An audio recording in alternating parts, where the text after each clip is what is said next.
அஸ்ஸலாம் வலைக்கம் வரஹ்மத்துல்லாஹி வபரகாத்துஹு தீனுல் இஸ்லாம் என்கிற என்னுடைய யூடியூப் சேனலுக்கு உங்கள் அனைவரையும் வரவேற்கிறேன். இன்றைக்கி நம்ம பார்க்க போகிறது பராத் இரவு சிறப்புகளை பற்றி தான். ஷாபே பராத். இன்று ஷாபே பராத். இன்று செய்ய வேண்டிய அமல்களை பற்றி தான் நம்ம பார்க்க போகிறோம். 5 இரவுகளில் நாம் துவா செய்தால் சீக்கிரமாக பலன் கிடைக்கும். அதில் ஒரு இரவு தான் பராத் இரவு. ஷாபான் 15 தான் நாம் பராத் இரவாக கொண்டாடுகிறோம். இன்று வெள்ளிக்கிழமை இரவு பராத் இரவாகவும் சனிக்கிழமை காலை நோன்பும் ஆகும். பராத் இரவு ஒரு வருடத்தின் பாவங்களை மன்னிக்கக்கூடிய இரவாகும். இந்த இரவில்தான் அடுத்து வரும் பிறப்பு இறப்பு கணக்கெடுப்புகள் நடக்கும். நாம செய்கிற அமல்களை உயர்த்தும். உணவில் ரிஸ்கை அதிகரிக்கும். இந்த இரவில்தான் அல்லாவின் விதி தீர்மானம் செய்வது. அதற்காகத்தான் பராத் இரவில் 3 யாசீன் ஓதி துவா செய்வது நம் முன்னோர்கள் செய்தார்கள்.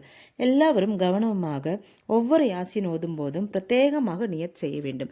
முதலாவது யாசீன் நம்முடைய ஆயுளில் பர்க்கத்து கிடைக்க வேண்டி நியத் செய்து ஓத வேண்டும். இரண்டாவது யாசீன் நமது உணவில் பர்க்கத் கிடைக்க வேண்டி, பட்டினி தாரித்திரம் நீங்கி ரிஸ்கில் அபிவிருத்தி கிடைக்க வேண்டி ஓத வேண்டும். மூன்றாவது யாசீன் நமது மரணம் ஈமானோடு மரணிக்க வேண்டி நியத் செய்து ஓத வேண்டும். இன்று மஹ்ரிப் தொழுதுவிட்டு இந்த வீடியோவில் சொன்ன மாதிரி 3 யாசீன் நியத்து செய்து ஓதுங்கள். யாசீன் ஓதிய பிறகு சூரத்து துகான் ஒரு தடவை ஓத வேண்டும். இன்னைக்கு ஓத முடியாத பெண்கள் குர்ஆன் ஓதாமல் நிறைய திக்ருகளும் சலாத்துகளும் தஸ்பீகளும் ஓதலாம். பீரியட்ஸ் ஆச்சே நம்மளால் செய்ய முடியலை என்று கவலைப்படாமல் திக்ருகளும் சலவாத்துகளும் அதிகமாக ஓதி துவா செய்யுங்கள். அதே பிரதிபலம் உங்களுக்கும் கிடைக்கும்.